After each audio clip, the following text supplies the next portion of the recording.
Appreciate everybody. As you know, our coaches are out on the road recruiting, and you'll have some follow-up with some of our players after I finish up here a little bit. And we'll have 3 of them available. I assume they'd be right here afterwards. Is that right? Okay, we'll be right here afterwards. Okay. First and foremost, proud to be playing in the 20th annual Franklin American Mortgage Music City Bowl. It's our 5th appearance in the bowl game, and we have incredible friends in Nashville. It's a place that sort of become a second home to the University of Kentucky. It's a place our fans love to go to, and it's very, very special to spend more time with Scott Ramsey and his staff, the National Sports Council. We're very appreciative of the invitation to come and represent the Southeastern Conference in the bowl game. So exciting time for us. I want to congratulate Northwestern University and a very dear friend of mine who I sit on the basketball selection committee with, the athletic director there, Jim Phillips, and just on the phone with him this afternoon. I congratulate him and Coach Fitzgerald. They had another great year, and they're on a great run. Obviously a very, very good football team. They've won some overtime games and found ways to win, very disciplined in what they do. And so it'll be a real test for our program as we represent the SEC, and looking forward to that challenge. And I think it's a great opportunity for us, a great opportunity for our team to respond and to reestablish who we want to be, and to have an opportunity to show how proud of young men we have in our program and what it means to represent this program in a bowl game. And so we're excited about that. What we saw last Saturday is not who we are, never has been. It's not who we will be, and that is for sure. I will assure you that their focus will be on reestablishing the way that they've played on the field and the way they've represented this program on and off the field. I'm very, very proud of the young men in this program, and they are as well. And when you lose a couple games and the way we lost, it stings a little bit, and I assure you they will bounce back with an incredible effort. Gives us a chance to respond as a team. Having that bowl game gives you a chance to practice, gives you a chance to respond as a team. It also gives our fans a chance to respond. And I'm asking our fans to respond and join us in Nashville. That's a place we have had unbelievable support, and it's a unique day in our program. We've got a basketball game that is at 1 o'clock that afternoon. I think it's against Louisville. It is. Big game for our state. I know how much it means to the people of this state. They call it Big Blue Nation for a reason, because it's a big blue nation. There's a lot of folks that support our program. And I think there's plenty of fans to go around, and I hope that the fans will be in Rupp Arena cheering our basketball program that day, and I hope there'll be another 25, 30,000 fans down in Nashville cheering our football program on down in Nashville. And if they can find that helicopter or that jet to get down the highway right after the game, perfect. That's awesome. If they can't, we just hope that they'll be cheering for the Cats from wherever they happen to be that day. Gives our fans in Western Kentucky an unbelievable opportunity to go right down the road and see our friends in Nashville and have an opportunity to watch our football program. And so really opportunity for us to respond. Gives us a chance to uplift one another as well. And I think that's important. Our young people need to know that they've got the support of the Big Blue Nation, and that they will uplift this program a little bit, as at times our fans have looked for our players to uplift them. And so I want to have those work together a little bit.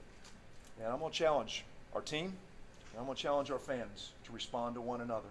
And let's show this country exactly who we are, both competitively and as a fan base. And so I'm looking forward to that. I've told Scott Ramsey many, many times, I said there's never been a group that's been more proud to be in that game. 2 biggest crowds they've had have been the University of Kentucky.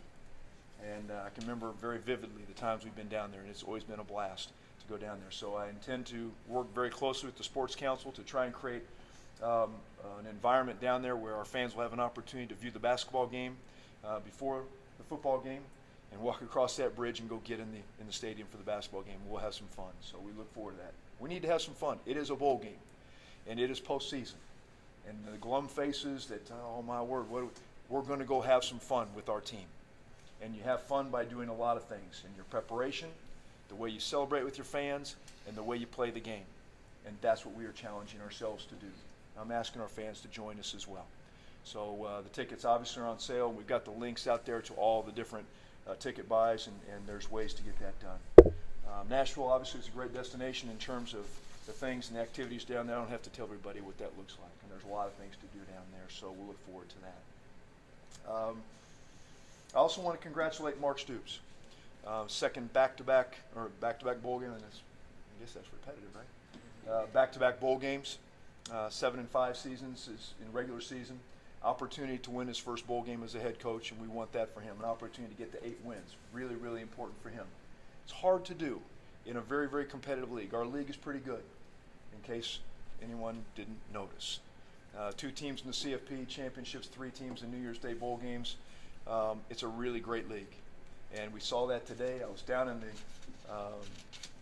Mercedes-Benz Stadium for the championship yesterday. Had an opportunity to walk the walk and watch Nate Northington and Wilbur and the Houston Hog and Mel Page walk out there to be honored. And I wanted to be down there with them on that day. Really, really important to do that. But in that moment, you see how unbelievably special our league is. It was an unbelievable atmosphere for a game, and I'm looking forward to the day we get to take Kentucky down there, and that place is half blue against an opponent from the other side. I look forward to that day, and it can happen. I believe that with all my heart, and I'll be proud of the day when we have an opportunity to journey that with our team. There's some turbulence in our league with what's going on. There's turbulence in college athletics. It's reflective of what's going on in the world today. And I'm thankful for the stability that we have in our program, with the coaches that we've got in general in our program. And I'm thankful that we've got a leader like Mark who believes in the young people in our program, and he gives them a chance to come from different walks of life. You're going to have 3 young people that come up to this podium and visit with you or break out with you in just a little bit that have come from 3 uniquely different backgrounds to become Wildcats at the University of Kentucky. You're going to have Courtney Love, who transferred here from another institution. You're going to have Stephen Johnson, who came here from a junior college. And you're going to have Charles Walker, who came here from his home state just up the road as a walk-on, and has become one of the real stalwarts of our program. 3 different journeys. And I think that speaks to the blend of college athletics and what you try and do in college athletics. You try and bring young people from different walks of life into a locker room and say, find a way to work together and to build something special. And that's what they've done. Was it a perfect year? No, it was not. Was it a learning year? Absolutely. And these young guys have learned an awful lot. And there are 3 guys that are seniors. Had them in my home the other night. Had a chance to visit with them about the journey. Really cool stuff. I really enjoyed listening to them. It was fun. That's what reminds me about what's special about what we do in college athletics and why we do it. All the other stuff, yeah, I get it. We got to manage that. But at the end of the day, it is about those relationships, those young people, those opportunities to participate in very special moments in their lives. And I want to make sure we don't miss that. Okay? So let me stop and answer your questions about the game or whatever we've got, and then we can get these guys up here because they're certainly a lot more important than me. Mitch, will you have be on the jet or the helicopter on that day, and what's your? Yeah, I haven't worked out my agenda yet. I got to figure all that out. We'll sort of see what the responsibilities from the bowl perspective are. It's close. We think it's 1 o'clock, 4:30 kind of thing, so we'll have to see how that works. So, working on that myself. So we just sort of got the details of the day, and we're trying to figure out what's what. We've got staffing issues. Clearly, we've got a major event on our campus we got to make sure we pay attention to. And then we've got a major event in Nashville we've got to pay attention to. So 2 really cool parties. Got to figure out how to throw them and make sure we host them properly.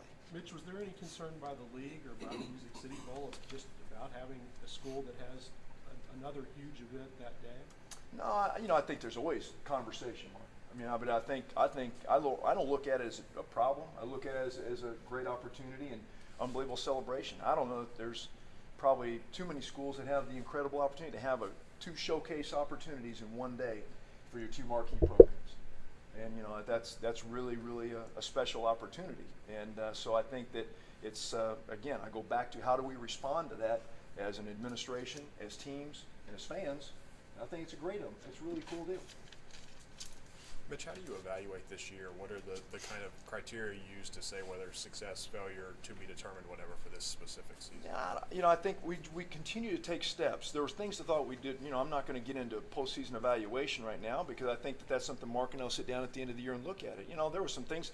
Would you like to have a couple things back? Absolutely. I don't think there's every year you go through anything like that where you don't say, I wish I could have that one play back or that series back or something like that. There's also things that you sit there and say, you know what? I saw we got better there, and there were some moments where we moved it a different spot, and that was a good thing. And so I think you look at those, and as you have a chance to reflect back, and you look, as the year comes to a close, Mark and I'll sit down and have that conversation like we always do, and he's always really honest, and that's the one thing I love about Mark. He's extremely honest. He's reflective to himself and to his staff. He's hard on himself, and he wants this program to be as great as we all want it to be. And I think that I go back. This is a hard league. It's a really hard league, and I think that our guys have fought, and we want to go find that 8th win. I think that's got to be the focus right now, and then we'll look back at the end of it and say, okay, where did it land, and did we make all the progress we wanted to make? Surely not. We want to be in the SEC East Championship game. That's where we want to be. We want to be down in Atlanta, where I was yesterday. Always made a vow I wasn't going to go to that game until I could take my own team. I did. I broke that promise for those 4 guys. I thought that was more important. But at the end of the day, I want to take our team to Atlanta. That's the goal. Make no mistake about it. We want to get to that and have a chance to win an SEC championship. I had an opportunity to get on the phone the other day with my old quarterback from Oregon State. I've been visiting with him a lot lately. He's a guy named Jonathan Smith. Now, I remember going to Oregon State back in 1998, and Jonathan Smith was a walk-on quarterback for us.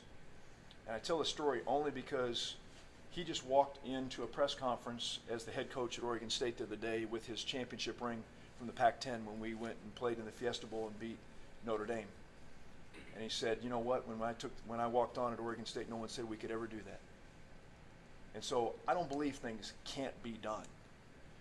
We wouldn't have taken this job at Kentucky if we didn't believe we couldn't build a broad-based program and get things done that had never been done before, and we've done that in a lot of different ways. So I don't believe, just because it's a tough league, that we cannot get done what we dream of doing, and that's winning in a Southeastern Conference championship and playing in those kind of moments. But I do not want to take away from what we've done in building back-to-back bowl wins or bowl games and trying to get that bowl win, an 8th win. Don't want to do that. We want to continue to try and make progress, and sometimes it takes longer than you want. We've invested in football here. We've got a wonderful stadium, a training facility that's outstanding, and I believe we've got the foundational pieces in place. That doesn't automatically give you success. You must continue to do the little things, and it is little things that win you championships. But I don't believe to ever take the dream away. I don't believe it's ever take the possibilities away, and we'll continue to work really, really hard at that. Recruiting is going well.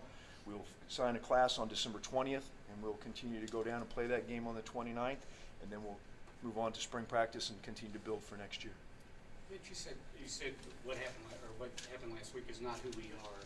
Did you have any discussions with Mark after that game about some of the things that went on the field? Yeah, I think we talked about it. We lost our composure, and I don't think there's any mystery in that. We got frustrated, and we lost our composure, and did not handle ourselves. We're one of the fewest, over the last 2 or 3 years, we're one of the fewer penalized teams in the league. And frankly, most of those penalties are generally been holding or pass interferences or things like that, things that are not like that. That is not who we've been. And so, I think we'll continue to manage most of those things internally. Mark did a good job with that. He addressed it. And I think we can work our way through that. But that's not who we are. And I think you'll talk to these guys, and you'll find they're a very proud group of guys. Our team is a group of guys that are proud of who they are and what they've tried to accomplish.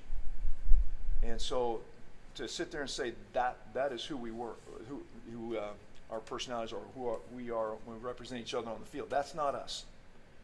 That's not us. We got a group of guys that believe in playing the game hard, doing all we can to win the game the right way, and representing this university the right way. And they get that. We've all talked, and Mark addressed it, and I think that we'll move on. We need to give us a chance to reestablish ourselves, and that's what I'm asking our fans to do. I'm asking them to respond like we're asking our players to respond, and I'm asking us to lift each other up. All right? We need them a little bit right now, and I surely hope they need us, and that's what I'm asking. Mitch, as we talk about fans and the conflict on the 29th, are you concerned at all about home attendance, both at the football games and at Rupp this year, being down a little bit? No, I think that if you look around, we've got to, I always tell people that you know, when we had a great crowd, the unbelievable crowd for the Florida game.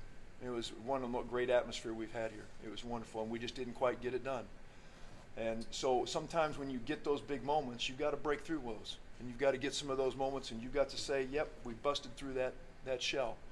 And when you do, it has a ripple effect on what you do. Attendance across the country is a little bit of a struggle right now in a lot of different places. It's not. We've got to do a better job in the industry and the enterprise that we've got of making sure that we're doing all we can to provide an environment people want to come and be a part of that. They have a collective decision with their money and their time, and we've got to make sure that we're doing a really good job with providing a game, an entertainment opportunity, whatever you want to call that, that says, you know, it's worth your time and it's worth your investment to come and be a part of that. And we think it is. We think pouring into young people is really, really important. We think providing quality, quote, entertainment, whatever you want to call that, is really important. And we think college sports is unique. And it provides a unique opportunity for people to come and fellowship and have fun. We've experienced over the last 3 days here in this stadium, high school athletics at an incredible level. I think it's record attendance for the high school football playoffs occurred here. There's a reason people come to athletic events, and we want to celebrate that. But we've got to do a really good job, a very thoughtful job of how we put our events on and really work hard at that. There's a responsibility on everybody's part. We've got a competitive piece. We've got a responsibility how we put that event on, and we've got to make sure we treat people well when they come to our venues. But it's a national issue, and we've got to address that on national. It's not just college sports. It's in every venue. Mitch, how many tickets sales do you all have to guarantee the Music City Bowl? There's an 8,000 minimum to the league. Okay.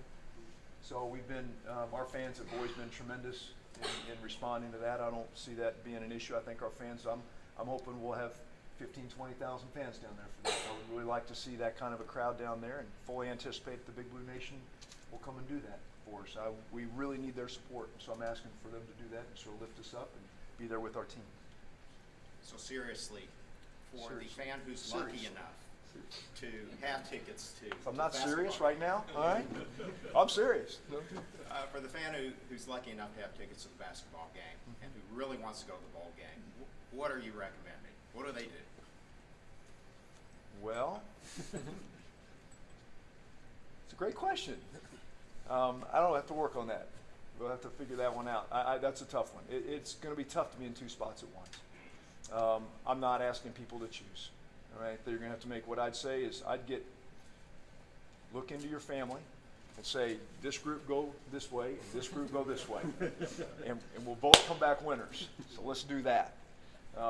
Divide and conquer is what I would say.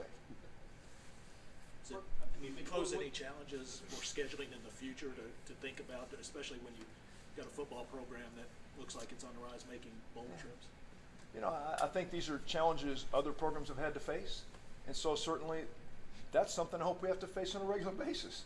I mean, that's the challenge you want. You want to have two programs that are functioning at a high level, that have people that really want you to be on a television scenes one way or another, and it causes you to have to work at that. So yeah, we'll work at it, but I think that those are the kind of challenges I think are really, really special for your program. I want us to have multiple opportunities to showcase the University of Kentucky. If we're not doing that, then my word, I don't think we're not doing what they put us in the spot to do. So I would like to be able to have multiple opportunities to showcase Kentucky. Time for one more. Mitch, in terms of the player comportment in the Louisville game, did you personally get a lot of complaints from fans? Yeah, I mean, we had some. I did. I got some emails from folks, and I shared that with our team. I told them, I said, guys, this is not who we are. It isn't. You know, and I know these guys well. I mean, I'm around them a lot, and I trust them. I think they're good people, and they've got good hearts. But it wasn't who we were. That's not who we've been. And so that was a little disappointing to us. And I think when the game doesn't go your way and you get a little frustrated and it's something that's so important to you, sometimes you can lose your composure. We lost ours. But that doesn't mean that's who we will be. I will defend those guys every day because I know that they're going to walk out here and they're going to be great young men. They're going to represent themselves well in life. And that's part of our job, is to sit here and help them learn how to grow as young people And with that comes growing pains, as it does with all of our children that we have in our families. And I will fight for them and I'll work with them, but that doesn't give them a pass. And the challenge to them is become the guys and reestablish our character and our good name that we know that we have. And our name hasn't been tarnished. These guys are 7-5 and they went 4-4 in the league. We had one game we did not represent from that perspective how we wanted to be. And I don't want that to define them, and I don't want it to define us. I don't think that's fair. But I will say this, that has been addressed, and I want to shut that door and move on, and let's go find a way to reestablish who we are. John, you have one? Good. Me? Yeah, one thing that people have asked, people have asked me about the trigger in his contract that gave him an automatic renewal in the 7th win. Why was that put in the contract? Yeah, I think that, you know, at our place, you show growth by continuing to get to postseason play. And frankly, in this time, in this time of instability in the world of college athletics, I think that shows stability and things that we want to keep moving forward. And you can say, okay, that's not enough, that's not strong enough. You know, everyone can disagree. Fine. But at the end of the day, look at the line on the landscape. Right? What we have isn't broken. It is continuing to try and grow, and the stability is important. And we've got a man that cares about this program deeply, has invested deeply in it, and is continuing to recruit young people to our program that we think can continue to grow it. And so as long as we're making progress and getting to postseason and trying to take that next step, it's worth honoring. Stability is important. And we've shown that with the rest of the coaches in our program. We won a volleyball championship, got to the Sweet 16 last night. It was an interesting journey to the Sweet 16 last night, but we got there. 12 years it took us to win that championship. 12 years to become a top 4 seed. Unfortunately, in the world of college football and basketball, sometimes you don't get that period of time. And Craig's done a remarkable job for 12 straight years, right? He's done a great job. But how hard it was in this league to get to the top of that mountain. Really hard. And so it's equally hard in the sport of football. And our history at the University of Kentucky would not indicate that it's really easy. And we're going to have some staying power and some stability to do that. So that's why. Thanks. Have you had anybody contact you about Mark during this instability, or is anyone? You know, they haven't called me. Okay, maybe they called you. That's what usually happens. You guys tell me, right? Thanks. Appreciate your time.